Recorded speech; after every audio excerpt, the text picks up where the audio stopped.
Hari Om Swamiji. Hari Om. This is Dr. Radhakrishnan Pillai here. My area of specialization had been Kautilya's Arthashastra, which is related to Chanakya's teachings. But over here, right now, I am playing the role of being a devotee and a Chinmaya mission member. And with this particular background is where in this particular podcast, we have one of our role model acharyas, Swami Swatmananda, who is Acharya of Chinmaya Mission, Mumbai. Swamiji has been a part of Chinmaya movement since his childhood. In fact, very fortunate to have a person who has seen the Chinmaya movement right from generation one. He's a third generation grandfather who set up the mission with Gurudev himself. Yet, here we are going to talk about a very interesting topic along with my wife and a PhD scholar, Surekha. In this particular podcast, we'll be looking at the role of temple, tourism, and of course, Indian culture.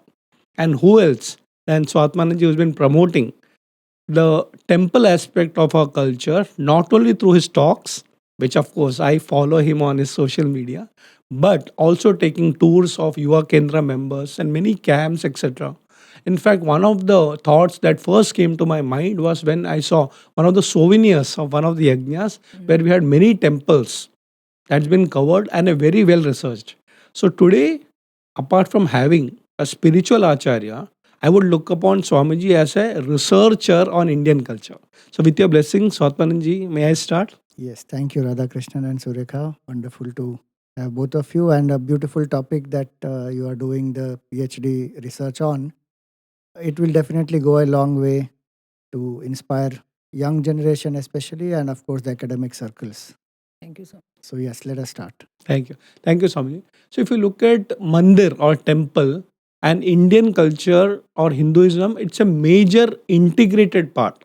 Maybe many years ago, they were just visiting places connected to nature, Tirtha Kshetra, where maybe there's a river or a mountain. But ever since temple got introduced, it's become an integral part. And where do you see this role of our culture and temples and mandirs? So Hindu temples, Sanatan Hindu Dharma, the temples are not just merely places of ritualistic worship, but they are the link between the human and the divine in a way where human beings are able to specifically connect to the divine through the forms that are revealed in the Vedas. The people think that the forms have come only because of Raja Ravi Verma's paintings, Yeah. or the temples have come because of Buddhist architecture. Yeah. But the forms are described in the Vedas. And so we find that temple is a place of, first and foremost, the spiritual connect. There are 6 major forms: Shiva, Vishnu, Devi, Ganesha, Saurya, which is Surya, and then the 6th one is Kartikeya. Otherwise, it is Panchayatana, and the 6th one is Kartikeya. So most of the temples will come under these 6 deities. Some or the other form connected to these would be there. And so far as the temple is a place of spiritual connect where human being comes to discover identity with the divine, comes to know who am I truly from philosophical standpoint. And there are various rituals connected to express love towards Bhagwan, gratitude towards Bhagwan, seek blessings from Bhagwan, to fulfill desires, to even go beyond desires. And the temple also is a place of coming together, where people come together for not only spiritual knowledge or sadhana, but they are places of education. They're places of art, literature, dance, music. Lot of social service also happens through the temples. Annadan happens through the temples, medical facilities, hospitals, schools, many things are run by the temples. Many calamities when they happen, the temples would serve as a means to serve the afflicted ones. So a Hindu temple is not only a spiritual place, it's a very, very integral part of one's daily life as well as the social fabric. It unites everybody together, especially the followers of Sanatana Dharma. Yeah. In fact, I'm happy, Swamiji, that we got married in the Chinmaya Mission temple. So our culture is very divine and of course social also, as you brought in. I would like to ask you a question from a management perspective. Thousands of temples, in fact, maybe lakhs of temples, and different trust or I would say foundations run it. So, if you look at broadly, there are many types. So, for example, family run temples, maybe the priests and their generation manage it. And then we have organized religions where spiritual organizations also come in. For example, maybe our own Chinmaya mission, where most of the ashrams have a temple, including our Pawai ashram, or Ramakrishna mission, and many others. So when you look at from a management perspective, and you're also managing a temple in your new center also in Andheri, do you find there's a different approach to these temples from a management perspective? The privately run and of course organized by an institution. So, one difference which we can see is when it is run privately, it is the deity who is in the kula, in the dynasty, and the tradition is passed on generation after generation. So some of them have specific rites and rituals and celebrations also which they follow, and some of them are limiting their temple management as well as the temple rites rituals limited to the family's traditions Or and the what has been sampradaya. going on, the sampradaya. When institutions they set up or trusts they set up the whole temple, they may not be limiting only to certain forms. They could, like Chinmaya Mission has temples of all different deities. Yes. Correct. We have Yes. Matsanarayan temple also, Surya Mandir also, we have Shiva temple, Devi temple, Durga temple, Hanuman temple, Krishna all temple. Krishna temple, all types of forms. There are some institutions who will stick to only certain particular form. Yes. Suppose we have ISKCON, they will stick to Krishna. the Krishna. tradition of Krishna Bhagwan. That's true. So that way, in management, there will be that type of once the vision is clear, then accordingly the entire system in the temple, the deities who are there, like suppose we have Shiva as the main deity, then who are the minor deities in the temple will get decided according to that. Or Vishnu Bhagwan is the main deity, then who are the other deities in the temple will be decided according to that. So in management, first the vision has to be clear. Then all the rest of the deities, the rituals, the various festival celebrations, everything will change Correct. based on that. And then comes in the other aspect. Because we are an institution, then we try to bring in the social aspect of it, educational aspect of it, where we'll teach how to worship this deity, have classes on various scriptures related to the deity. In a private temple, that may not happen. Yes. Some people may do also, but otherwise it may not happen. So management wise, the funds also will go to the trust. The trust can do many developmental activities with that. Here it may go to a particular the family. If they have a family trust, maybe to that, or it may be go to the individual. So that way, management wise, there will be a certain difference. But one thing which is common is people go there because of bhavana. And some of the places where Bhagwan has manifested, or the prana pratishtha has been done, and there's some divine legends associated with it. Sometimes even the temples which are individually made or individual families temples, they also finally become temples which it's open to everybody. So that way there are few differences and there are similarities also in both. In fact, for those who are listening, if you've not been to Chinmaya Mission before, this is the place to be. The reason being that, as Swamiji said, we have varieties of temples across not only India but the world. And I can tell you that many people are not even aware that the requirement of Purohits is a very essential part of the management of temples. And Chinmaya Mission even runs a course for that. So maybe you can tell something about how we do those rituals part, and especially the Purohityam course. So the Purohit course, the vision of that is to ensure that the rituals are conducted in such a way that the priest who is doing it, the pandit who is doing it, is aware of the right pronunciation, the right offerings, the right rituals, the whole paddhati, and also understands the Vedantic significance behind it. So that when a person is doing, the people who are watching, the yajmans who are participating, they benefit from it, and the mantra chanting is clear, the vibrations produced are great, the bhavana is there, And if they ask certain questions, ki why this is being done like this, the Pandit is able to explain, the Brahman is able to explain, then the Shraddha of people will increase. So temples will then become sources of knowledge, empowerment, spiritual sadhanas. Otherwise, if the chanting is not clear, somehow the paddhati is not Yes. followed and people do it in anyhow, then slowly it loses the significance and people, their faith is shaken up and slowly the decline of the culture happens. So many people are trained in the Purohit courses, and Chinmaya Mission doesn't bind anybody that they have to work only with Chinmaya Mission.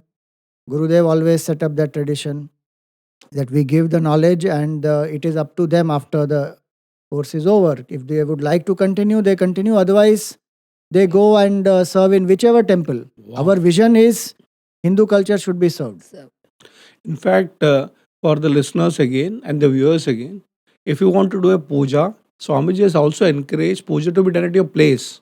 In fact, the Paduka can come home and there are trained sevaks, both male and female, who can teach you the rituals. So thank you, Swamiji, for that. The next set of questions will be more from the PhD perspective, the research perspective that Surekha brings in. Before I hand it over to her, I'll just like to tell her topic of research, PhD, is temple, its philosophy, and tourism. So my next set of questions will be from Surekha, the research scholar. thank you, Radha. Thank you, Swamiji. Swamiji, the first question that I would like, what role do rituals play in conveying the philosophical teachings for devotees and visitors who come to visit the temple? So the rituals that you talked about right now. So, what is the idea behind that when any visitors comes? So can you just elaborate on that, Swamiji? Yes. So, ritual is a way by which we connect to the Lord, Yes. to Bhagwan when we connect. So, just like we do actions in our daily life, all of us are action oriented. Through actions, we express our emotions, we want certain blessings, we want to achieve certain things. Yes. So, these rituals are meant for different aspects. The main philosophy, first, if we understand, the main philosophy, if we divide it, is into two aspects. Okay. One is the bhakti aspect, where we say that I am a bhakta Hmm. and there is Bhagwan who is the creator, sustainer, and destroyer of the universe, and I am a devotee. Hmm. I can have any bhav towards Bhagwan, ki Bhagwan is the master, I am the servant, Bhagwan is my mother, I am the child, or Bhagwan is my friend, whatever bhav I may have. But the idea is he is Bhagwan, he is the totality, and I am an individual. So he is a samashti, I am a vyashti. So one aspect of philosophy is to develop a bond with Bhagwan. And Sanatan Dharma says Ishta Devata is very important. Of various forms of Bhagwan, you choose one form as your main form. We call it as MPG. MPG means my personal God. Wow. Okay. Wow. So we connect to Bhagwan. Ki this is my favorite form, Ishta Devata. And now my mind is channelized to surrender to that form. Everything I need, I seek from that form. Everything I want to express is from towards that form. Now a ritual will help to surrender and build the bond more and more deeply. And for the devotee, it is not a murti in the mandir. Bhagwan is there. First thing we should always remember is a mandir is not a place where it is just an idol which is there. We are not murti pujaks. We are deva pujak. We don't do idol worship. We worship Bhagwan through that idol. And that's why Gurudev used to say Hindus are not idol worshippers, they are ideal worshippers. Hmm. They worship the ideals behind the idol. Murtis are there in many shops. We Yes. don't go and start offering flowers to all the murtis wherever we see. The murti which is consecrated in the mandir, where the divinity is invoked, the devotee then worships that form. So every day the ritual, if it is being done in the mandir, the devotee may go every day or the devotee may go occasionally, however the devotee goes. The ritual is a method to bond. So there may be Abhisheka, there may be Archana, there may be Arati, so many rituals are there. From morning to evening, the temple will have a set of rites and rituals. So one philosophy is the bhakti aspect, where I want to strengthen my bhav and bhakti so that sharanagati will happen. Okay. I surrender to Bhagwan. And one who surrenders becomes very strong. All challenges of life I can face when I have Sharanagati, I have acceptance, I can learn that whatever is offering, whatever is coming is a prasad of Bhagavan. I learn to accept it. So equanimity, faith, strength, fearlessness, everything comes from Bhagavan. I want knowledge, I want love, I want prosperity, I want happiness, I want freedom. All that comes from Bhagavan. So devotee, the philosophy is through connecting with Bhagavan, strengthens oneself to face challenges of life and also express that and share that with everybody in the society. So that is the bhakti part of it, where a person will offer through the rituals connect. As somebody says, if I don't do ritual, why can't I connect? So our Gurudev, Puja Gurudev Swami Chinmaya used to say beautifully that, you can give without loving, but you cannot love without giving. Wow. You love Bhagavan, you want to offer. What Bhagavan has given to us is so much. What are we offering? Some flower garland, little water, some milk, or some naivedya. It's very small.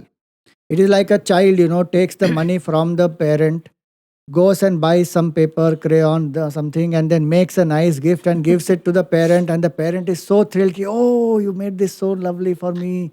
It's all taken from the parent only.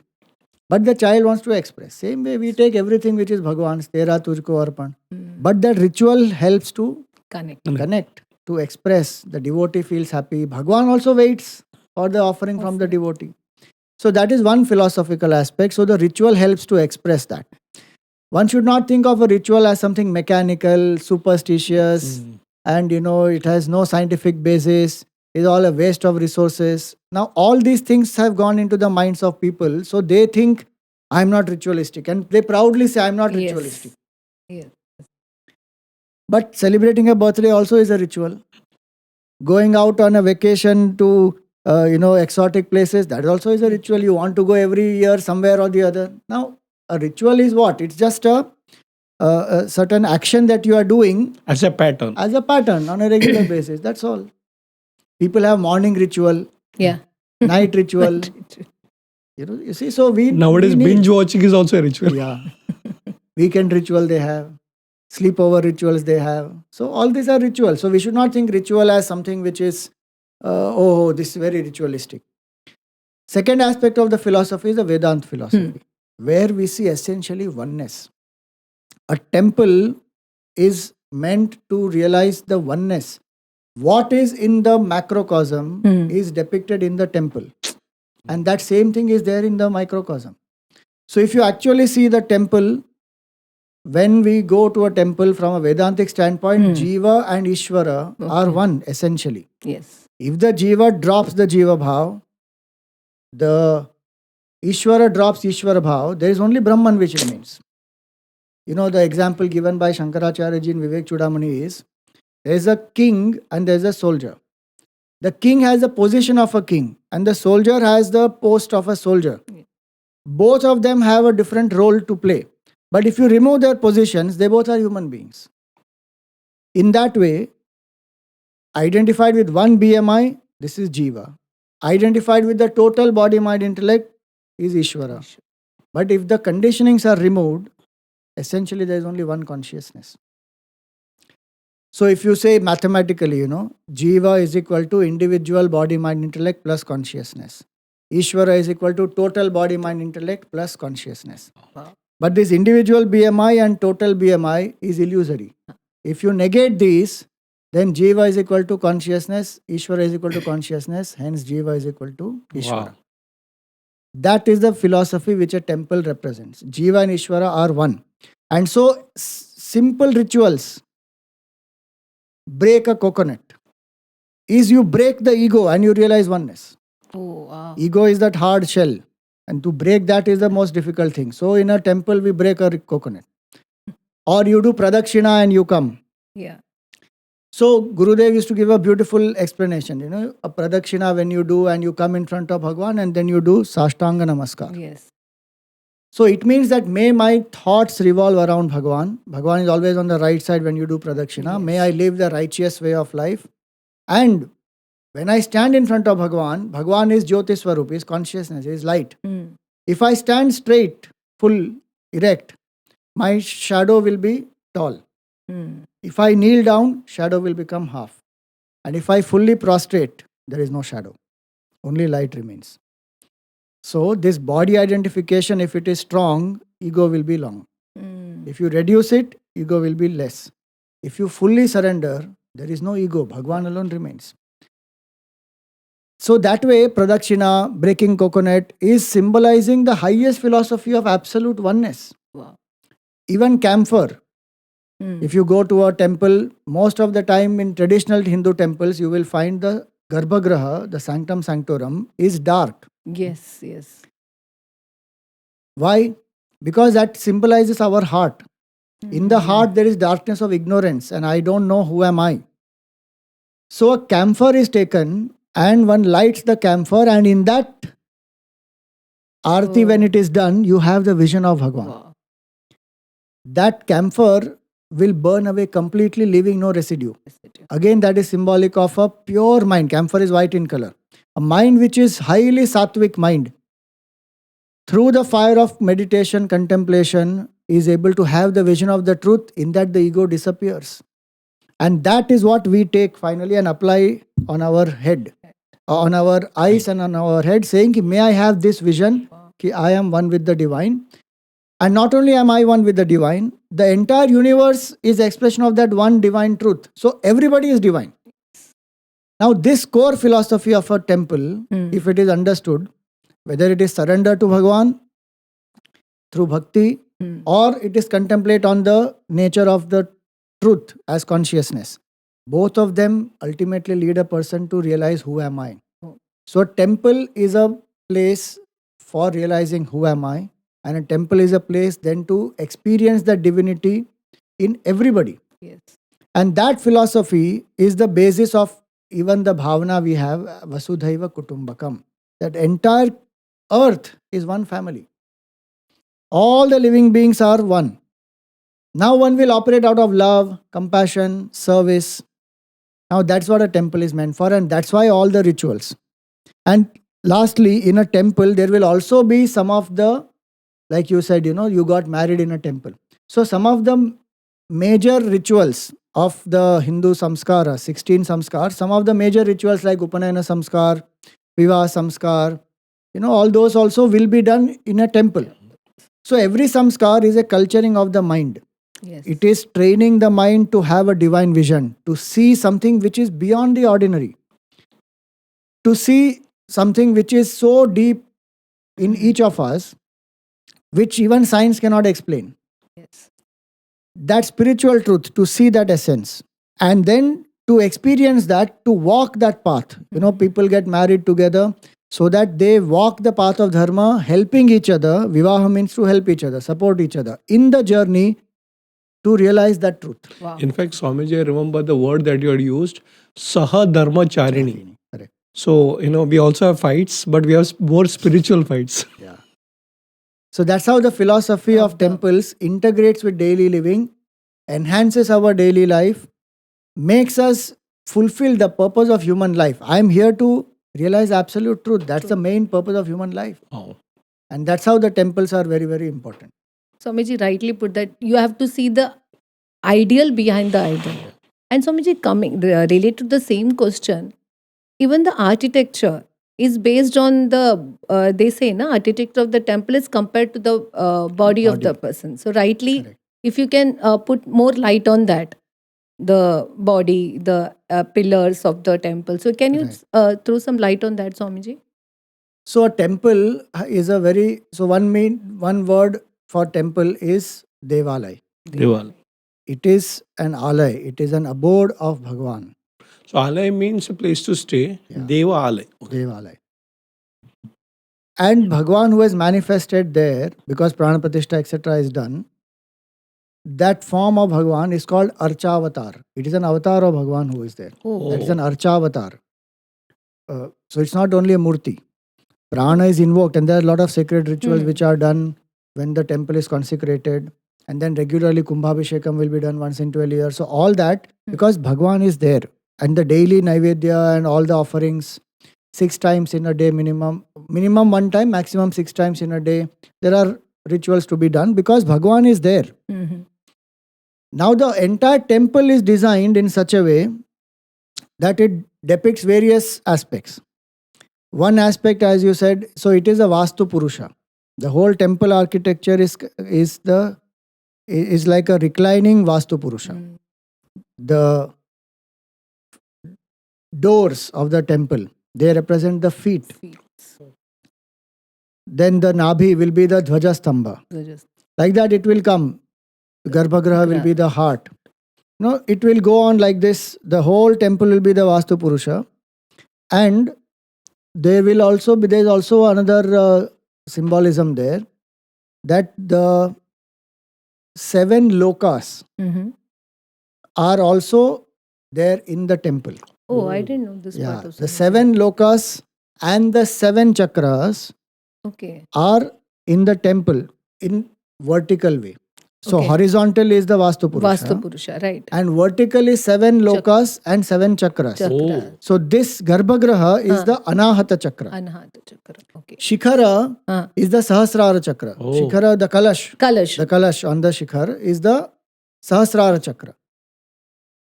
And below the Garbhagriha Mhm. are the 3 other chakras. Anahata chakra is the 4th one. Yes. So Muladhar, Swadhisthana and Manipura, they are below the ground. Okay. Then Garbhagriha is the Anahata chakra. Then the Vishuddhi, Agnya and Sahasrara. So vertically a temple is 7 chakras. And same way the temple also is the 7 lokas. Oh. So 7 lokas, 7 chakras, then the Vastu Purusha. Beautifully the temple is structured in that way. Beautiful, Swami. The architecture of a temple is also, the words which are used are very beautiful. So for example, just a simple example, if we say Vimana, Vimana. Vimana is about the Garbhagriha, what is made, that is a Vimana. Yeah, about the deity. About the the main deity. deity. So that Vimana, so why is it called Vimana? Simple meaning of Vimana we know is aeroplane. Yes. So Vimana means a temple is an aeroplane where God has descended on the earth to give darshan to the human beings. That is one meaning. Okay. Temple is an aeroplane of God. Wow. That's a very nice way of putting it. Yeah, that is literally Really nice. Really. Vimana. Second, etymologically, if you see, Ma means to measure. Okay. And Vimana, Visheshena Miyate, to measure specifically, specially. Mhm. So that which is immeasurable truth Measure. is getting measured as though by the form.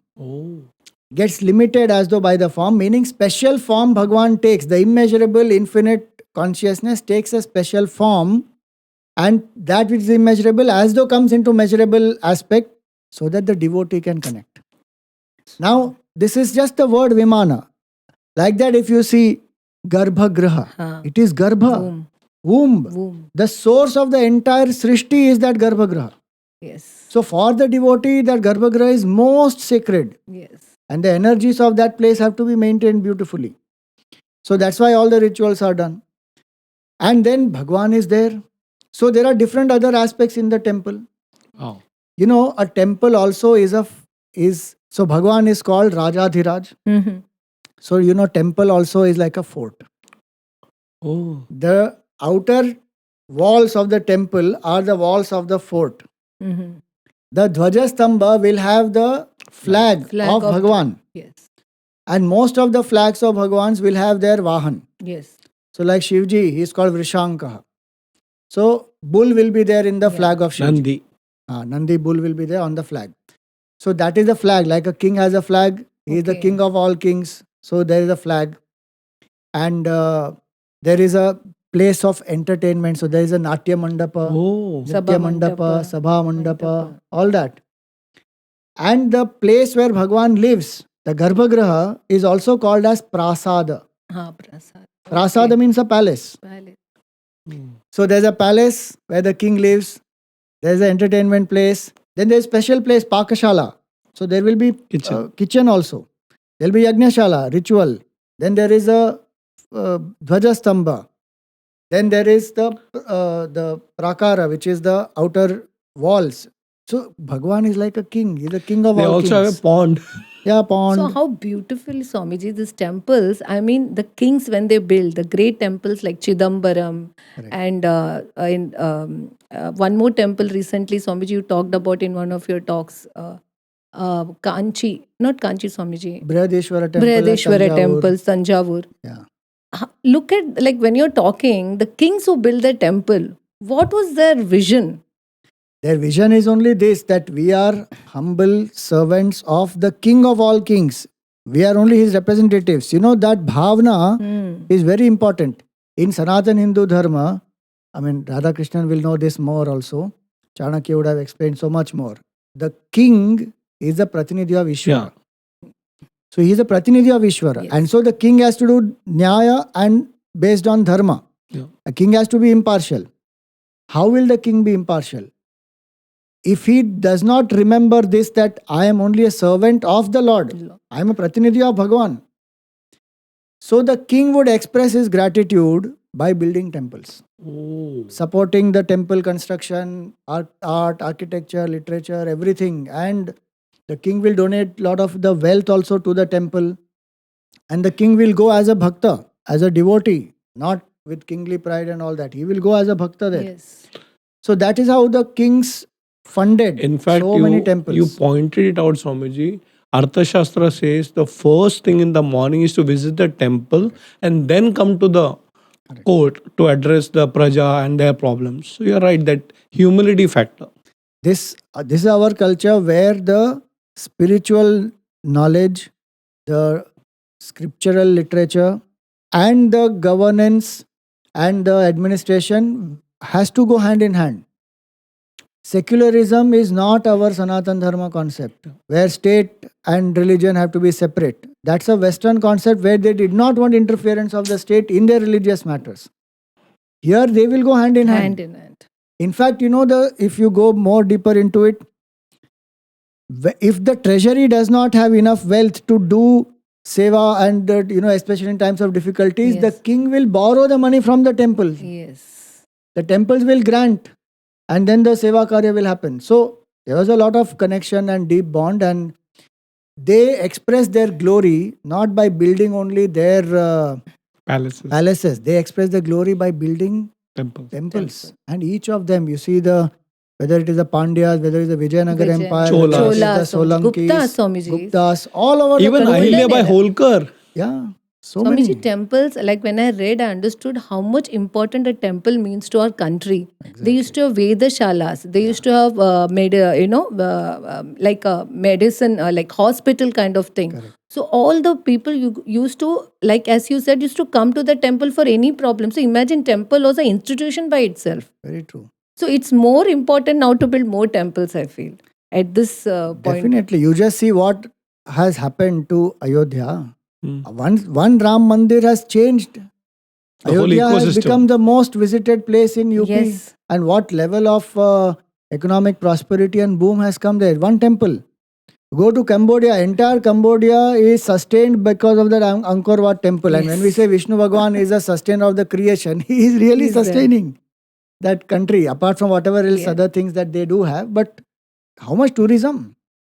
And even Prayagraj, Swamiji. Exactly. This time, 60 crore people. So temple economy is one of the best economies. Definitely. Swamiji, I'm No telling- doubt. And this is there from most ancient times.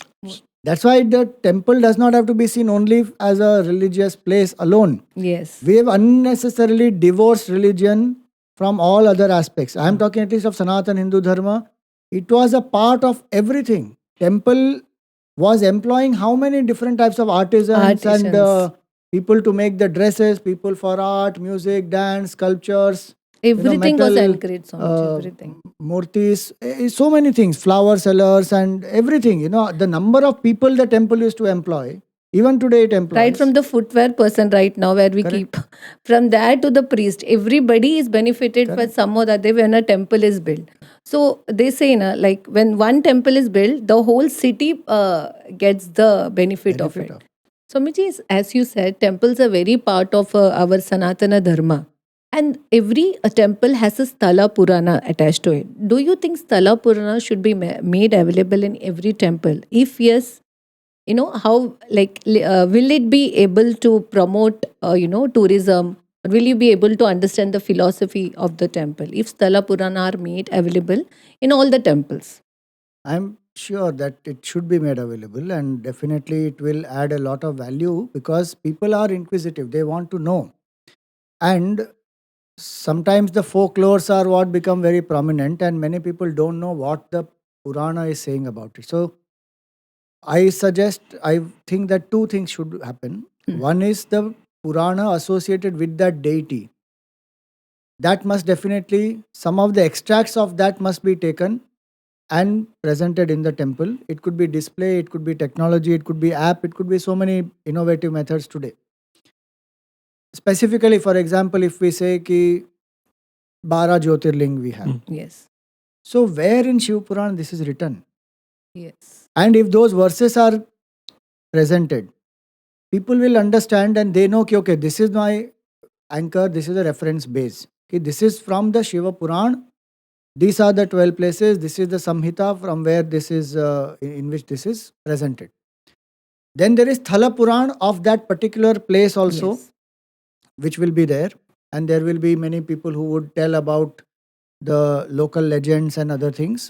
And it would have been documented also. So Sthala Puran and the Purana written by Bhagavan Vedavyasji on that particular deity, which will have the mention of the significance of the places. So both these should definitely be presented to the people so that we promote authentic content. Yes. As well as these things. See, Vedavyasji, what he has written is very deep, very mystic.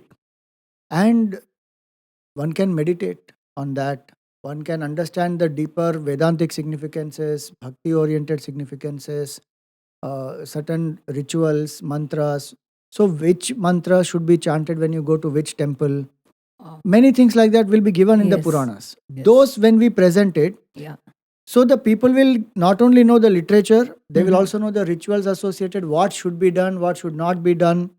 One of the very important things is when you go to a temple, certain things should be done which will please the deity.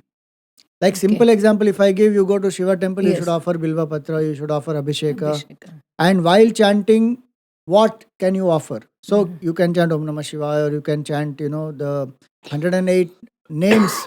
There is a stotram, which is Shiva Ashtotra Namavali Stotram, given by Vishnu Bhagwan to Mother Parvati.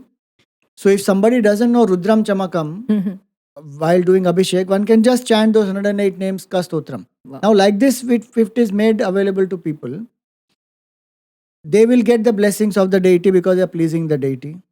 Second, they will also know what should not be done.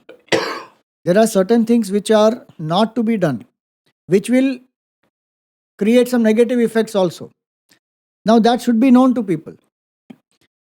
Today only in Bhagavatam we were seeing, in the 6th canto it is mentioned about how Narayan Kavach is explained in the 6th canto, which will protect the person. Narayan Bhagwan himself becomes a protector of the person. It's like a shield which will protect the person from armor in various influences.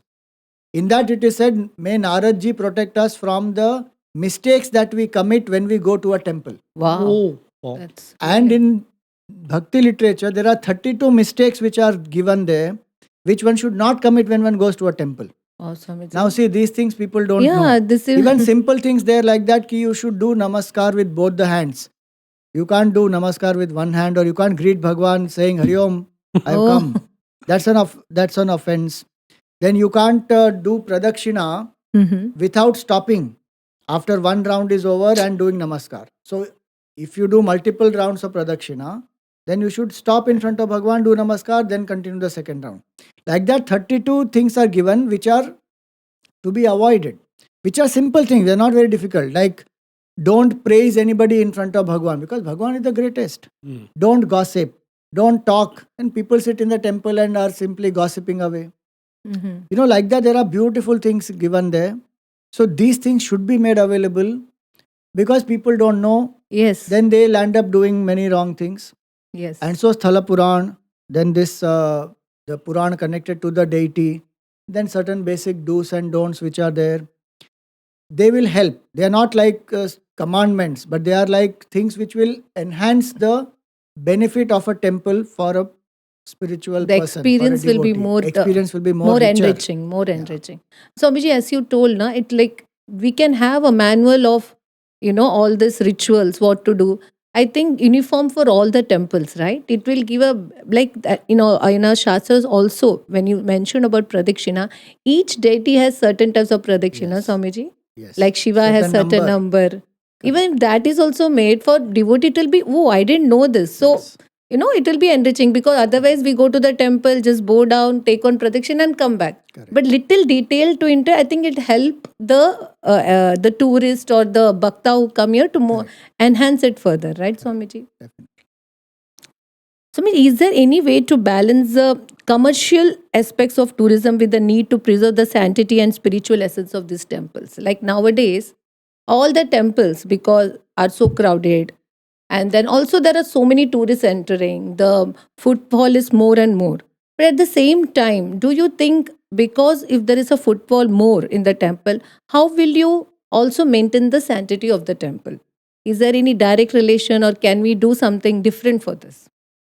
See, inorganically, it is happening in some ways already, where the devotees who are standing, let us say, in queue for a long time, a lot of them informally they start chanting some stotrams, they sing Bhagwan's name, so they start doing Jai Jaikar of Bhagwan. So they are building themselves up to have the darshan of Bhagwan, the mood, and then the surrender, bhavana, and all that. That is inorganically happening. In some places, the temples also put up the chants on the loudspeakers, etc., Yes. whereby the footfalls, the number of people increasing, then you balance it through the spiritual attitude. Some places they have VIP darshan and all that Yes, in yes. such a way where, like for example, when I went to Kedarnath 2 years back, Mhm. they have a simple system that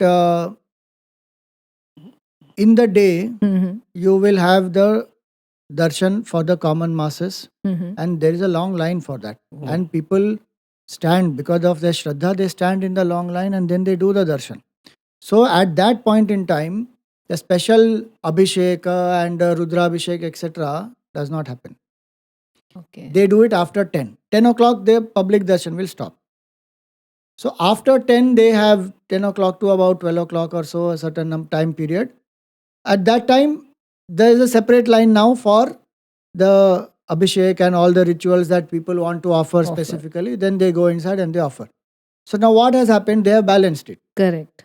So that the person who is a common person who doesn't want to offer special pujas, financially it is more expensive possibly, and who wants to have darshan in a normal way, is not getting to wait for a long time because the VIP movement is happening.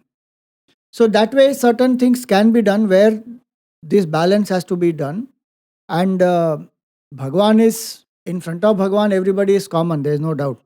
But we have to also know that there is some time constraints for certain people, and it is not possible that everybody can stand in a line for that much time. So, in this way, if the balance is done so that the people are not affected, and also one may try this if it works out. What happens is, leading to the temple, there are so many shops which are there. Yes. Which help in some way the temple tourism, the economy will help everyone. Yes. This is individually the person has to balance out, saying ki when I go to the temple, I take certain things to offer to Bhagwan and I go first to the temple. Finish my sadhana, puja, archana, everything. While coming back, then I can do my shopping. That individually one has to balance. That's a nice Otherwise, tip. people are going around doing all kinds of shopping and then finally landing up in the temple. And then, so the bhav is already getting lost in some way. Yes. Of course, it is each individual's decision what they want to do, but that balance has to come. And lastly, the balance also comes when people see commercial aspect and they think that temples are so commercial, but they don't understand that temples also are doing so much service. That's true.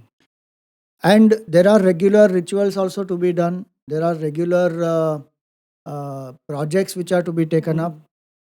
It could be educational, it could be social service, it could be cultural. Festivals are celebrated in many of the temples. Free Annadan is done in many of the Yes. temples. And you have certain durations where many cultural programs happen. So like festivals like Navratri. So in Devi temples, they will have 9 days talks and rituals and Annadan and many things they will do continuously. And all that is open free for the people. So temples have their own things to handle. They do require funds for it, no doubt. And if the funds are available, much more developmental activities can happen. It is not that every Hindu temple has lots and lots of money pouring in. If there are 10 temples where the money is pouring in, there are other 90 temples where they are struggling. Yes. The priest Yes. doesn't have even the basic, the remuneration what the priest gets is so small. One can't even expect that how will this person survive and make his family ends meet. In fact, that's one of the reasons why the children don't want to be part of that lineage also. They cut off from that profession. Profession is a wrong word, but a parampara where they used to be priest or part of the economy, that's gone and they become maybe into other professions. That's equally important. And one more point I want to mention here is that when we go to a temple, the bhavana we should have is Bhagavan is there. Yes. So whatever the deity loves, one should take and go. What generally one thinks many times is, because of this commercial thinking, people think, वैसे भी क्या फर्क पड़ता है? We will take flowers and go and they will just offer it there and they will touch it and give it back to us. हमको ही वापस आने वाला है. और ये सब इन लोगों का मिली भगत है. ये the shops outside, the priest inside and all of them. So I just go, I offer my ego, I offer my negativities and I come back. Many people think in that way. Yes. It is such a small amount. You are giving some 50 rupees, 100 rupees, 150 rupees to get some thali which has, the flowers are there, the kumkum is there, the coconut is there, agarbatti is there, and you go and offer it to Bhagwan. Your bhavana is important, one. Yes. Two, you are offering it to Bhagwan because he loves that and you want to give out of love. Third, you are supporting a person whose livelihood depends on that. Yes, that's true. Plus the local, whatever, the traditions, etc., you are keeping those also alive. When we don't think of all this and we just brush it aside, saying कि ये सब तो बहुत commercial हो गया आजकल, इसमें हमको पढ़ना ही नहीं है, then we ourselves are becoming responsible for the decline of the culture. Correct. If one generation says कि I will not offer milk anymore on the Shivalinga, the next future generation will not even know that there is a tradition like that. See? So that's why the balance is very important, that we balance the personal growth, the spiritual aspect and the commercial aspect. That has to go together. Swamiji, since youth, how you're working with the youth more of our country, how do we encourage youth to visit the temples as a part of tourism also? How do you feel the youth should also visit all the temples, have a different kind of experience, or the temple visit of the youth should be encouraged? Like after certain age, like as you said, if I am going, my kids will come. Till the age of 12, he will follow, she will follow me. I'll go, she'll come. After they become youngsters, we can't force them. But that should be something which should encourage them to come to the temple. So what can we do for the youth so that the temple visits become a very enriching experience? I understand the importance of temples. So in Chinmaya Mission, in Chinmaya Yoga Kendra, we used to conduct a program called Route to Roots. In fact, one of the things you had also organized, helped us in the trip when we went to Gujarat, to Dwarka, Somnath and all these places. So route to roots meaning this is a route, R-O-U-T-E, route to your own roots, cultural roots. So when we take young people, we explain to them different facets of a temple. So for example, if you take them, so when we took them to, Rani Ki Vav, so Somnath we went, then we went to Rani Ki Vav, Dwarka, all these temples. So Somnath temple, when we went there, we explained to them about the scientific aspect first. What was the Shivalinga earlier, how it was suspended in the air, what was the technology, how did they do this? recently Ravi Shankar ji has brought out those a family who had taken the fragments of the Shivlinga which was suspended, which was broken. Oh my. Those were saved. Wow. And Kanchi Paramacharya Periyavar, he had told that family to protect this for 100 years and bring it out after 100 years. And that 100 years got over now. Wow. Now it's a stone, Mm-hmm. but it moves like a magnet. Wow. So that's a fragment of that entire Shivlinga. Now when you explain to them that this was what, now imagine the technology, how it would be, how they would have suspended, how this temple is a combination of science and spirituality. Mm. If you go behind the Somnath Mandir, there is a post which says that from here to Antarctica, there is no landmass in between, which has not been put up recently. This knowledge has been there hundreds of years before. Now, when they understand that, okay, Indian people were great travelers also. Yes. We only learn about some foreigners who came to Bharat and Yes. Columbus and Vasco da Gama and all the others. But Indians were doing so much of travel that they wrote just behind the Somnath temple is the ocean. And they wrote very clearly, from here straight you draw a line, you will come to Antarctica. There is no landmass in between. Hundreds and thousands of years ago, they knew that. So we explain the science aspect of it. One. Second, you explain the economic aspect of it, saying how this sustains the livelihood of hundreds of people. Third, explain the architecture aspect of it. Tanjavur temple, when we took them, made them understand that 216 feet ka gopuram is there. Yes. And it is made up of granite. 80 tons of stone is put up there. Yes. And what kind of a ramp has to be built? And granite is not a stone available in that area. Yes. Gopuram is hollow from inside. It is not filled. It's not concrete, full. Four sides, the thing is there. Inside it is hollow and 80 ton is sitting up there. Yes. I mean, you explain to them the architectural aspect of it, the scientific aspect of it, cultural aspect of it, art, literature aspect of engineering it, aspect engineering aspect of it. Then their understanding of temple will change. Second, make them do at least some spiritual practices where they experience quietude. See, today when we go to temple, a lot of people feel that it's very crowded, too many people are there, there's no peace there. I find peace in many other places, but not in a temple. I don't want to come to a temple. Every temple used to have, even now many temples have, place for meditation, place to sit quietly. Maybe sanctum sanctorum, because the place is small, not everybody can sit there. But if the temple management can even do that, a certain group goes inside and they will have darshan, they will sit for 2 minutes, 3 minutes quietly in the presence, experience peace, come out. Maybe it will take more time for people, visitors, etc. But why is somebody going to a temple? They are going to a temple because they want to experience peace. Any spiritual practices which we can focus on, whether inside the sanctum, just not inside, close to the sanctum, or maybe little outside, but spiritual practices, one should engage them into, where they will feel a bond, they will feel a connect. And third, use technology and make them aware of the glory of that place. Like, see, nowadays there are lots of places now they are doing it, is come out very well. So in Somnath, we have that light and sound show which is projected on the temple Vimana itself. So one understands, this is the history of this temple and this is the legend behind it, this is the symbolism behind it, all that. So use the technology, make them have spiritual practices, make them see temple in a very different way. And most important is, we should encourage our youngsters and children, especially from childhood onwards, to have Ishta Devata. Who is your Ishta Devata? If you don't have an Ishta Devata, that means you are missing out something. That FOMO has to be created for them.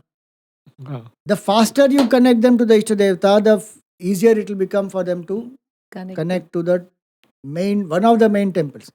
And one more aspect is the circuit. This culture of ours is so beautiful that there are circuits. Ashtavinayak, Dwadas Jyotirling, Shakti Peeth, 51 Shakti Peeths. These are all circuits. Then one says, okay, I have done this. This is my to-do list. Tick mark ho gaya. youngsters should come to that level. Today they say, "Yo, I want to go to Europe, I want to go to Southeast Asia, I want to go to Thailand and Vietnam and all that," which is okay. Go wherever you want. But your Ishta Devta circuit, did you complete? We have to bring in that. And today I am happy that through Instagram and many of Yes. such forums, Yeah. people are becoming aware Yeah. of these places and they are really going. And Kedarnath is one example of that. The amount of people People going to are- Kedarnath today, I'm just giving that one example, is because one of the things is on social media, it has Yeah. Yeah. Picked caught up. on like anything. So as you said, technology should be used more. I'll like going ahead with the example. I like Ishtadevta. You said no. Like my son, his favorite is Hanumanji. So he chants Hanuman Chalisa. So his timing is whenever something is there, he feels that Hanuman Chalisa gives him, because of Hanumanji, these things didn't happen. See, it might be a very grosser way, but I believe that is right, Swamiji. As parents, if we start encouraging them to, whatever Ishtadevata they, chant about them. But Swamiji, that's because of a lot of things that you're promoted on Hanumanji. Yeah. Exposure we have to give. Exposure, because as you believe, if you expose them to things, then only they'll come to know. True. So when they were child, tell them in story way, as you said, and as they grow up, you talk more about the philosophy beyond it. And give them more activity. More activity, philosophy. So, Miji, since we're talking about tourism, like, how it is, creating, like, lot of people now are, each and every temple, wherever we go now, it's crowded. In Bombay also, like last time when a friend came from Singapore, she told, I'll go to Siddhi Vinayak.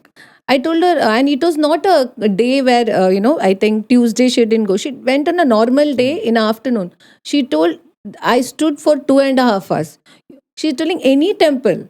That's a good thing, Swamiji. Temples, people are visiting. People who don't have, like, they just going to at least see कि क्यों लोग इधर आ रहे हैं. I mean, you may not believe in the temple, believe in the God, but they just want to out of curiosity. So, Swamiji, can tourism of these temples help bridge the gap in understanding Indian culture and spirituality? Definitely it can help, and that's why if it is depicted well, Mm-hmm. when the significance of the temple is there, the power of the deity is there, the spiritual practices associated with it are there, and the Sthala Purana is there. If all this is put up well, definitely it will do a lot, because the temple is meant for this. The gap, first of all, should not be there at all. For whatever reason, the gap has now come, but temple can definitely serve as a bridge between ignorance and knowledge, because temples are supposed to be centers of learning. And if we convert our temples into this type of centers of learning, where you have learning and experience, like in the Gita, Bhagavan says Jnana and Vijnana. So you have a temple where you have intellectual knowledge plus you have spiritual practices. You can go to these places and you can meditate, you can chant this mantra, you can do this ritual, you can do this havan. And even today many temples are doing, and there are lots of people who go and participate. So then the gap will be bridged. Every single thing that we do there in the temple, if the significance is explained and then done, people will definitely benefit and they will want to come back. And if it is done in a way in which it is an enriching experience, like a havan when it is done, a simple example, why do we take the havan samagri like this and we offer like this? Now if you explain that, see, this is called Mriga Mudra. Yes. And this is, the restlessness of our mind, the vasanas of ours. And so when you take the ahuti, when you take the havan samagri, you bring it close to your heart. Okay. Now what are you doing? You are saying, Bhagwan, in my heart, these negativities are there. I am offering it to you in the fire. You please take it away and you purify me. No. It's a simple explanation. Every time this person is now doing swaha, will remember ki this is what I am doing. Meaningful it will become. So that way if we explain, the bridge will happen. Yes. And people will then want to go. I am telling you one simple thing. Mm-hmm. Kumbh, when it happened now, Yes, Swamiji. I was so happy because a lot of people who went to Kumbh, apart from being elderly and being, they have been coming to many, many Kumbhs, I saw so many young people there. And they all had Shraddha. They all wanted to know why. One simple reel I had just put up saying that I am going to Kumbh. Are you? And how do you prepare for it? That True. reel took off so much because people want to know. And then they are following all those rites and rituals, Yes. saying, "Ki, okay, 21 days before I will start doing this, Wow. this. I'm one of the person Huh. that who took a printout also of all the Huh. mantras. So and what to do chanted. exactly at Kumbh when you go, how to take the snan. Yes. Now, once you give the knowledge, youngsters are ready to Yes. follow and they are so happy. How many people told me afterwards saying, Swamiji, what you had put up was so Yeah, helpful. Swamiji. Our whole yatra was so meaningful and spiritually uplifting because hunger is there in them. Yes. They want to know, they want to connect. We just have to provide in a way in which it is easy for them. True. So temples can become really a source, and even today I am saying the very fact that, as you said, temples, there are so many people who are coming. Shraddha is there. The number of people who are coming there, if we even inform them, inspire them, that itself will help to revive the Sanatan Dharma a lot. Yes. And then it will pass on more and more. Slowly the whole, the entire Hindu fabric will change then. Change. Because then we will see the temples in a different way. Different way. Yeah, that's true. Not only a place like we have to go everything and every once in a week and just sit, and that will not be a part of Correct. it. They will not think as superstition कि भाई Superstition. जाना है या mechanically जा रहे हैं भाई हमको लेके जा रहे हैं. Even today, so many people, because you said Siddhivinayak, Tuesday morning they walk or not. Yes. They walk from their home up to Siddhivinayak, and many young people will be there in Yes. that. Yeah. Which means they have a lot of Shraddha. Shraddha. If you give them knowledge, it will become so much more stronger. So going with the Kumbh Mela exam, Swamiji, it was because of your post. I think most of us went. Like there was that desire, but that desire got fulfilled because you told the importance of it, and then you explained why should you go, and what are the things you should do, and you'd also written, suppose this doesn't happen, don't feel bad. Have that Shraddha in mind and go. And Swamiji, thanks a lot. Like it really helped both of us to take a dip and just come back. We didn't go to any other temple, just took a dip and came back, Swamiji. But it was really great. So, Swamiji, what has been your personal experience in observing how tourists engage with ancient temples? Like, So there are different experiences. Certain times we see, like you use the word tourist. So some people come as tourists because they want to explore, understand ki, okay, what is this, why is this, and they've heard about India, they've heard about Bharat and okay, this temple, and they are fascinated. In some of the places abroad, one or two things that they have, and it is hyped up so much ki, arey, ye hai. Bharat, every nook and corner you will find something great like that. And now suddenly the scale and the size of it. So they come with that awe. And their experiences as a tourist, they understand and communicate and figure out what is the importance of that. Some people go as tourists because they want to just visit. Oh, it's a very nice temple. The temple visit is one small part. Rest of the time they want to explore and enjoy and all that. So as a tourist, learning happens for some of them. Some of them come to enjoy. They see, okay, nice place, wonderful. But some of them slowly, they begin as a tourist, but they transform into seekers. Wow. They come to understand, oh, this is not just a tourist place. This is a place of sadhana. This is a place of worship. This is a place of deeper connection. And I have seen people who have that past karma, their past samskaras, who have come to Bharat, found their Ishta Devata, Wow. connected, wow, and they feel ki I have been there. This is there in my past. Now that has brought me back here, and my journey continues. I have met such people also. wow, That because Bhagwan only brings them. yes, Some Purva Janma Samskar they would have had, and then for whatever karma they are born wherever else, but they are here.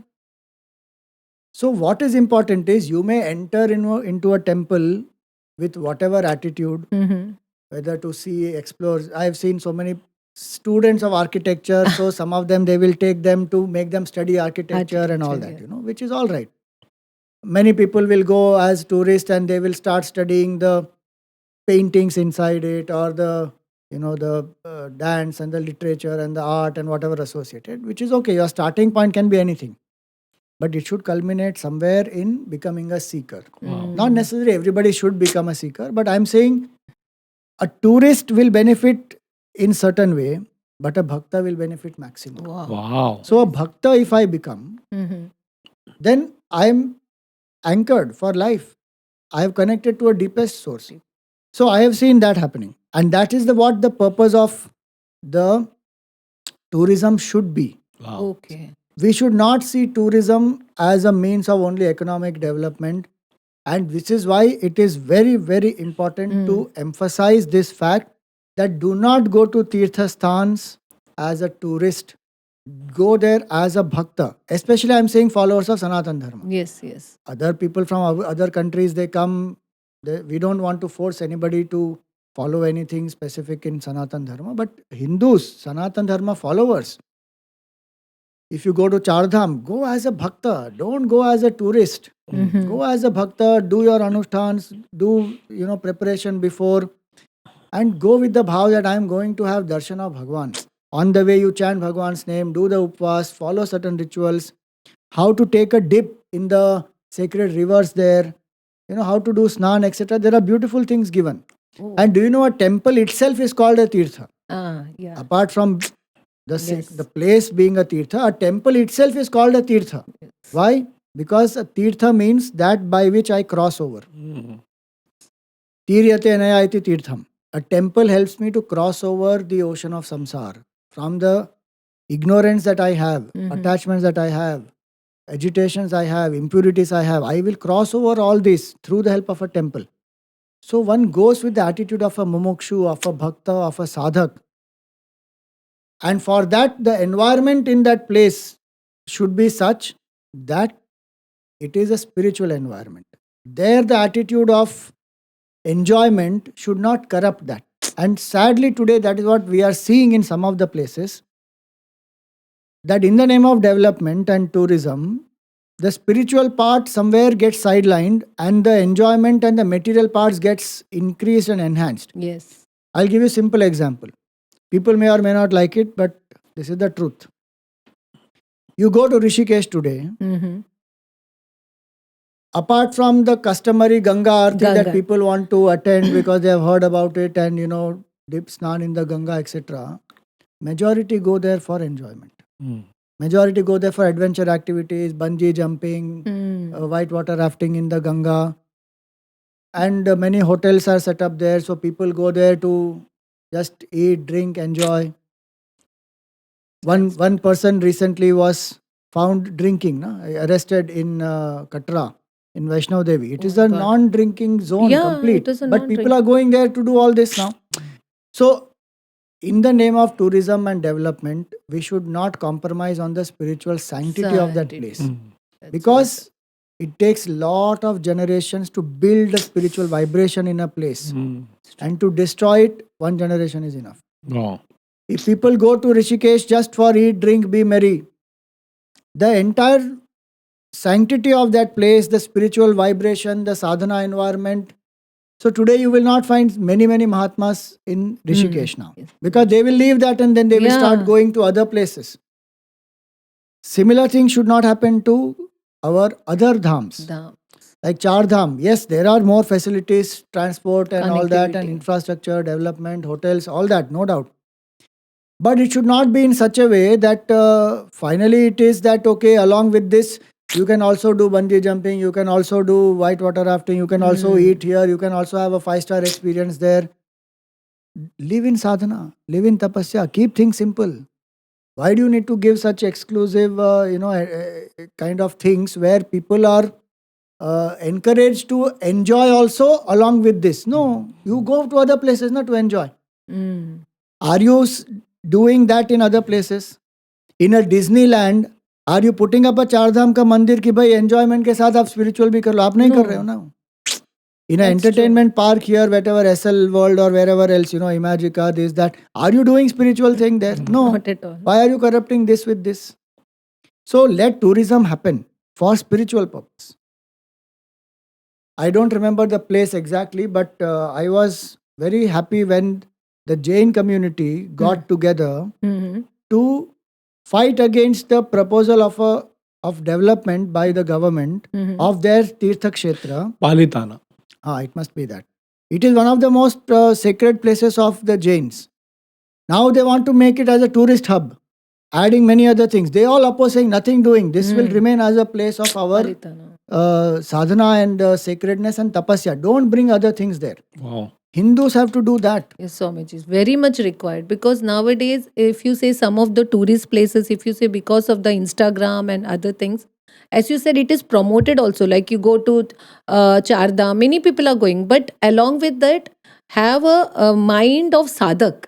Exactly. Go with the bhakta attitude, but don't go into other sporting activities, that you have other things to do. I think that's somewhere we should clearly define. Yes. Or at least as a person who are a tourist organizer, if he's doing a spiritual tour, you stick to only spiritual tour. Don't do entertainment tour. Then what's the difference between spiritual and entertainment? Somewhere you should draw the line. Draw the line. If you want to do whitewater rafting, do somewhere else in the Yes. Ganga. Na? Don't do it in That's true. the place there where the people are supposed to sit quietly, meditate. Wahan pe suddenly the people are coming in the raft and shouting loudly and all that. Then you are spoiling that environment. How many ashrams are there on the banks of it? Yes.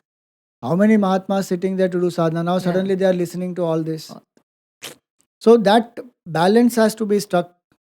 And where we should maintain a certain sanctity, we should maintain. There should not be any compromise on that. Because if that happens, over a period of time, the purpose of the spiritual place will become diluted. Then no more it will be spiritual. So the purpose will get defeated. Then why will people go there? So in the long run, that may not be good. So one should not see only immediate benefit. Swamiji, India is such a beautiful country. In every state you take, there are more than 1,000 temples. Mumbai itself has record that more than 1,000 temples are there. So like that in every city, in every state are that. Like as you said, if we can have a common code of conduct for all these temples, or a common thing for all the tourists, ki, I will not compromise on these things. When I'm going to the temple, I'm going to look at the altar in certain way. I'm going to do certain rituals. If this is there, I think the journey to the temple or the darshan of the deity will be a great experience. Swamiji, do you think incorporating multimedia tools, as you said, or interactive exhibits can help tourists engage in there with the philosophy of this temple? Like you took the example of Somnath temple, where they have this same thing. I think if other great temples also follow, the youngsters will, Surely. understand what is happening. Because when I went abroad in one of the cities, they were showing all this Disney in laser show and all that. Like, if this can be done so beautifully in a for a thing which we don't know, it's a fantasy, why can't we do it for temples everywhere? We should do. There's no doubt. And some years back when I was in Delhi, we had taken youngsters also, and Akshardham, which has been created by Swaminarayan, is so beautiful. They've integrated. Yes. So you see the life of Neelkant Varni, Yes. who became Swaminarayan on the Big the screen, big no? screen, and Yeah, the yeah. movie is there, and then you have the fountain show, and then you have the boat ride, Saraswati River Yes. boat ride, where the Indian culture is depicted so Yes, beautifully, yes. how it has grown on the banks of Saraswati. Now they have integrated. So technology and tradition Wow. integrated beautifully. Yes. TT. Like that, there are many temples where they would integrate. Even our Hindu temples, many of them, they have done. So in Shirdi also you have now, there are shows which Yes. are there beautifully. So like that, many temples are doing. We need to do that more. Swamiji, in Kumbh Mela, in one of your posts, has said you have shown about in Kumbh Mela also they had put on some Digital. multimedia, Entire digital thing. digital What was it, experience Swamiji? It was a Wow. very nice one. So they There- did that digital experience of the Kumbh. So they whole history of Kumbh, So the 4 places where the nectar has fallen, and then from which river. So how is Gangaji here? So Ganga starts from here and ends here. Wow. Yamuna starts from here, ends here. Beautifully they have depicted. And what are the akhadas? Who are the Oh, sadhus? What are the nagas? And then they had the many multimedia aspects, So they had projection mapping. Then they had the LEDs where the whole Samudra Manthan story is Oh. depicted, shown like in an animation film of about 2.5-3 minutes. Very nicely. They had one artificial intelligence, this thing where you can ask a question to Naraji and Naraji will reply. Wow. oh wow! Seriously? Yeah, beautifully Wow. done. So technology was blended nicely, and in another place called Kala Kumbh, they had a quiz on Kumbh also. Oh, They had a digital quiz, and if you answer, so they have 5 levels of quiz in that. Interactive. So multiple choice questions, Ah. interactive. You enter your name and phone number and your age or something like that. Some 2-3 things they had asked. And if you finish level 5, Mhm. you'll get a certificate. Oh, That's such a beautiful thing, Brilliantly Swamiji. done. So that Brilliant way, thing. I saw how many young people. I also went and did and cleared the levels and all that. But I saw so many young people because they want to test their knowledge also, and they are Yes. learning also. So it's a very good It's idea a very for nice thing to do. So you can integrate technology nowadays, and many things yeah. you can do in such a way that it can be downloaded on your phone itself, Phone. and then you can do through the phone. You don't even need a permanent installation. oh, So today technology is a lot developed, and temples can use. If somebody says, I don't have space available, I'll give you another simple example. Uh, so through the VR, Huh. so there's an app called Durlabh Darshan. Now I'm not promoting that app; it's not a paid this thing here. But the point is, when I went to Narmada Parikrama and I finished the Parikrama, then we have to do you cross over from Omkareshwar and come to the Mandhata island where Omkareshwarji is, and then you do the Parikrama of Omkareshwarji, 7 kilometers. There I found that one place where they have developed an app called Durlabh Darshan. Okay. So I went and sat inside, and they gave me the VR set, and sitting there through the 360-degree, the shooting that they had done, you literally feel you are inside the Garbhagriha, Oh, wow. wow. and Omkareshwarji's Aarti is happening, then Palki is being taken, procession is being done, now the Shayan Aarti, now the morning Mangala Aarti, all that. So temples can create all that today, where you don't need anything. You just need a chair, you need the VR set, you need the phone which you put inside it, and then you listen, and then you move around as though literally you are in the temple, in the Garbhagriha. This they have done for many temples. So Okay. for Mahakaleshwar also they have done, and Omkareshwarji, Ganga Aarti in Varanasi, like that. There are many things in the app. What I mean to say is you can use all this, and this is what I'm saying. This is not a new technology. VR has been there for some time. Yes. But today with AI, many new things are possible. So scope is endless. To use technology to bring the ancient knowledge to the masses and to enhance their experience of faith and sadhana, brilliant it will be. Wow. And they should be done. Are there any particular festivals, events, or times in a year that ideal for experiencing the philosophical dimensions of these temples? You So suggest. every temple will have their own specific festivals which they will celebrate, and one should find out the philosophical significances of that. So, for example, in Rameshwaram, Mhm. they have one ritual where they will celebrate for about 10 days the marriage of Shivji and Mother Parvati. And a lot of elaborate rituals will happen, and processions will happen, and people really have a lot of Shraddha, Bhavana, and all that. So, if one understands, okay, what is the significance of marriage of Shivji and Parvati? So, Parvati is that seeker, sincere seeker who wants to be one with Bhagavan Shiva, and what all tapasya she does and how she wins Shivji and all that. So, it is Jiva and Ishvara coming together. Now, like that, there are every temple, traditional temples will have their own specific festivals. Like if you say Navaratri, so Navadurga. So Navaratri, Navdurga, the forms of the Devi, Devi. right from, Shailaputri onwards up to Siddhidatri, 9 forms. Each of these 9 forms have such great significance. They are connected to the chakras, they are connected to the different aspects of the forms of Devi in terms of our daily life. So it will be right from like a small child, Shailaputri, up to Siddhidatri. So a Siddhidatri. seeker's journey also will cover in Wow. that. So that way, each of the festivals, they will have their own significance. And so those particular temples, and that's why I said Ishta Devata you should choose. And then you associate with the festival of that Ishta Devata, that particular temple, and understand it, and then go and take part. Philosophically, once you know, it will be a very enriching experience. Like if you go to any Shiva temple, so suppose you say this, now our Tiruvannamalai, they have the Kartigai Deepam. How many hundreds and thousands of people will come? What is the significance of that Kartigai Deepam?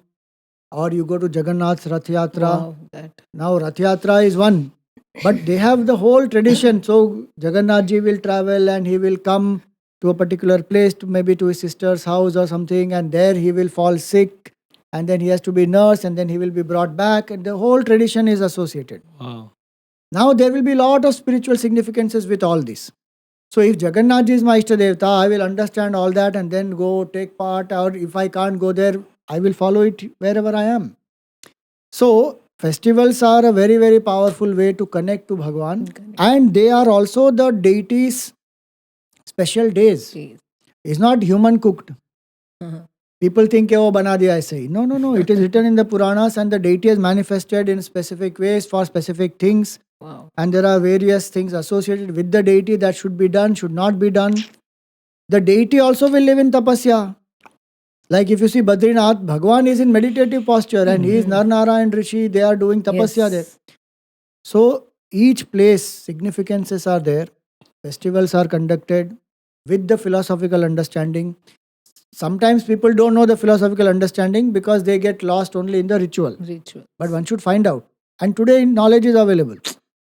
Then it will enhance the experience. And the temple also can take that initiative to explain about the festival. Festivals of the Whether it is through website, through apps, through reels, through so many methods. Let people know. Like see how many people spoke about Kumbh and the significance of it. And so, moment people became more and more aware. Kumbh has been going on for hundreds of years. Yes. But the Shraddha in people increased so much more. They expected 40 crore people to come there. But 60 plus crore people came there. Why? Because knowledge was given out, importance was told, rarity of this was explained. Yes. So people had a FOMO, and everybody like, okay, you went, I didn't go, I need to go. Somehow land up there. Why? Because they came to know. Yes. So we should know, people should know, and that spread it through this medium, technology. So Swamiji, as you said, temples are one of the best ways for the youngsters to connect to the temples, because most of the festivals that we celebrate, on that day we go to the temples. So I believe if we understand the significance of festivals more better, I think more people will be, enthused to connect to the temple. In fact, I'm sure all the listeners and viewers want to pack up your bags. Let me tell you something interesting. We as a family, and I would say especially in the Chinmaya family in Mumbai and many parts of India, look forward for Swamiji's camps and of course his yatras. Swamiji, one last question.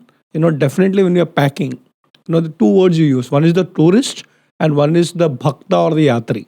So typically when we plan for a trip outside our house, there's a checklist. Clothes, toiletries, cash, tickets, passport, whatever. Do you think as a yatṛi or a bhakta when we go, the checklist has to be something different? If so, what should be the special or different things from the regular tourist? So along with whatever you take regularly, at 4 levels there should be preparation. Okay. At a physical level, learn to live in certain self-control. Learn to get up early, sleep early, live in brahmacharya, eat sattvic food, reduce the consumption, or if you can avoid it, avoid onion, garlic, avoid non-vegetarian food, avoid alcohol, any addictive substance, all that, because it will, see, the body has to be also prepared to benefit from the energy of that place.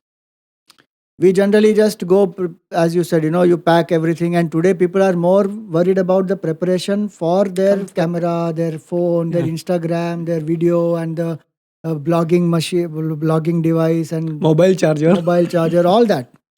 How are you preparing yourself? The body has to be prepared. Then the benefit is enhanced like anything. One important point to understand is this. A temple outside, as I said in my explanation earlier, a temple outside is depicting macrocosm, but this body also is a temple. Oh. We say Deho Devalaya Prokta Jivo Deva Sanatanaha. This body itself is a temple. Just like the temple is kept, clean, pure and sacred, this is also a sacred instrument, and Bhagwan is living here inside. If I don't prepare this, I just land up there, okay, go to the temple, have darshan, pray to Bhagwan, chant Har Har Mahadev or whatever, and take some photos and come. My benefit is very minimal. But if I prepare myself, I go Physically. with the attitude. This one should do for even visiting any ashram. Okay. if one is visiting a place, sacred place, to benefit maximum from that place, one Yeah. should prepare oneself.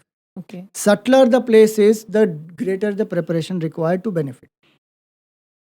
So, physically, as I said, live in brahmacharya, Yeah. eat sattvic food, get up early, Hmm. sleep early, do certain exercises, prepare your body. Mm-hmm. Prana wise, every day at least do some 5-10 minutes of pranayam. Oh. Because the prana, if it becomes deeper, the mind will become quieter. If the mind becomes quieter, the absorption of the benefit of the temple, the vibration, the connect with Bhagwan will be enhanced like anything. Wow.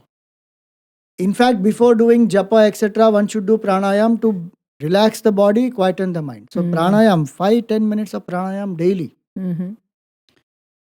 That is pranic preparation. Mm. Then, mental preparation. Set your intention very clearly. Ki why I am going to that temple. Because what you set in the mind, Mm-hmm. the power is there in the deity to bless you with that. Second, live with the basic values: simplicity, honesty, straightforwardness, humility, surrender. Third, if you have an Ishta Devata, and that is the deity whom you are going to worship, Mm. then do the japa of that Ishta Devata daily. Oh. And do that loudly first, then slowly, then mentally. So that the speech will get purified. Mm-hmm. Learn the stotrams of the deity which you will go and chant in front of Bhagwan. Many places they will not allow you to take phones. So if you want, you carry the book. If you want to carry the book so that you can go into the temple. If they don't allow you right in front of the sanctum, at least little outside, you can chant the stotrams. Because Bhagwan is there and you are chanting in front of Bhagwan. Yes. That has a different impact. Wow. So carry the books which have the stotrams of that Bhagwan. Wow. So that is a mental and intellectual preparation. When you go there, if you know the swarup of the deity, Mm. so if you have a particular relationship, so one is to have Ishta Devata, second is to build a bond with that deity. So suppose I love Krishna, but I can love Krishna as a friend, as a brother, as a my child, as Yes. Bhagwan, whatever. So what is my bond? Ask that question. Okay, what is my bond with Bhagwan? Is there one particular bond that I want to strengthen? Because all this will help to channelize the emotions beautifully. Intellectually understand who that deity is. So read the Purana of that deity, read the Sthala Purana of that place.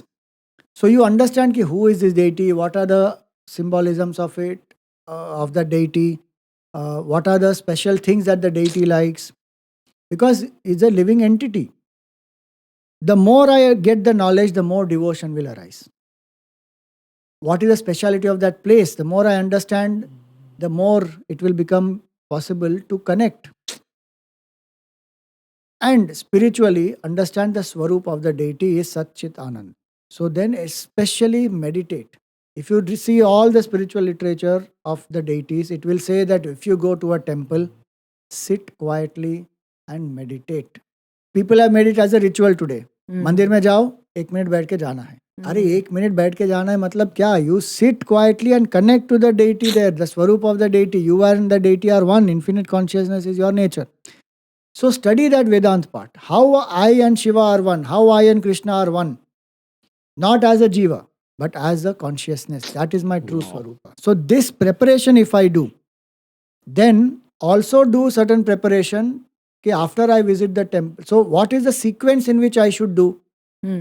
That is also important. Yes. On that day, Mm. before you have darshan of the deity, don't eat anything. If you are able to fast, fast, because that will take the prana upwards. If there is a river there, first go early morning, take bath there, get purified, stand in the line, chant Bhagwan's name, keep doing japa. No talking to anybody till you have darshan. See, these are simple rules which one can follow. Yes.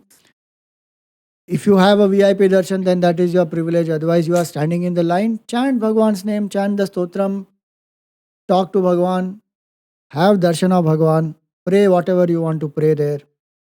Come out, do pradakshina for sure. That is one of those 32 mistakes that one does. Many people don't do pradakshina. Oh, yeah. Whichever way possible, whether inside the temple or outside of the temple, do the pradakshina of Bhagwan. Do namaskar to Bhagwan. So this one should know. And then go and do dan.